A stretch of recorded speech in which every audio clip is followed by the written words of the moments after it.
From the beginning of the war, I made it clear that Israel will act against all those who attack us. This is why earlier today, I asked the Israeli cabinet to back my decision to strike against the Houthi targets in Yemen. I have a simple message.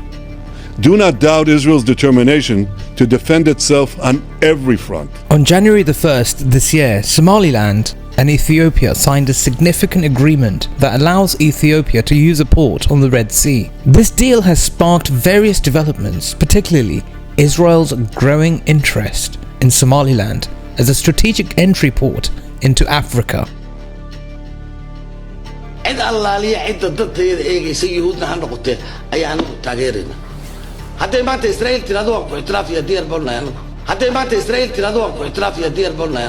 Recently, reports emerged suggesting that Israel, with the help of the United Arab Emirates, is looking to establish a military base in Somaliland. On October the 15th, the Middle East Monitor highlighted Israel's ambitions, noting that the United Arab Emirates is negotiating with Somaliland to facilitate this military presence. The United Arab Emirates reportedly assured Somaliland that if they agree, Israel would recognize Somaliland's official status, paving the way for diplomatic relations.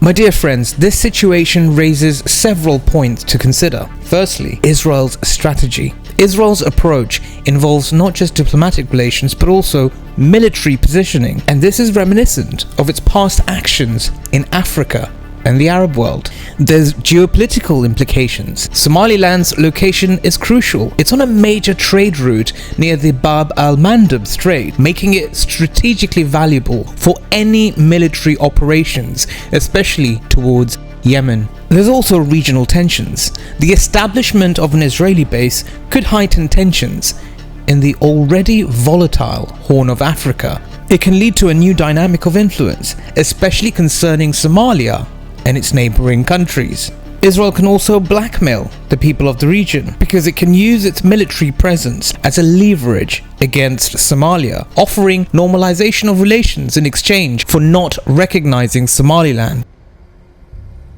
You see, Israel has a history of involvement in Africa, including its role in the division of Sudan. Similar strategies could be applied to Somaliland, especially with elections approaching next month. The last revelation was on Dajjal's master plan to rule the world.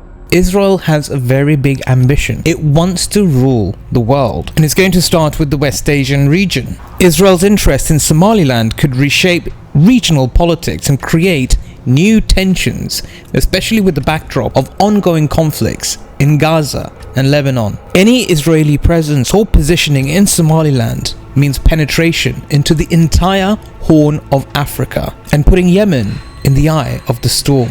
Yemen is the most important target, especially since what's happening in Palestine. I strongly believe that the people of Somalia and Somaliland should come together. Uniting is better than drifting apart. Division only makes us weaker, and there are plenty of folks out there ready to take advantage of that weakness for their own benefit. A united front between Somalia and Somaliland would strengthen both the nations, helping them to thrive. Be careful of any Israeli meddling anywhere. Thanks for listening to the Independent Islamic Republic. Assalamu alaikum. Have a good night.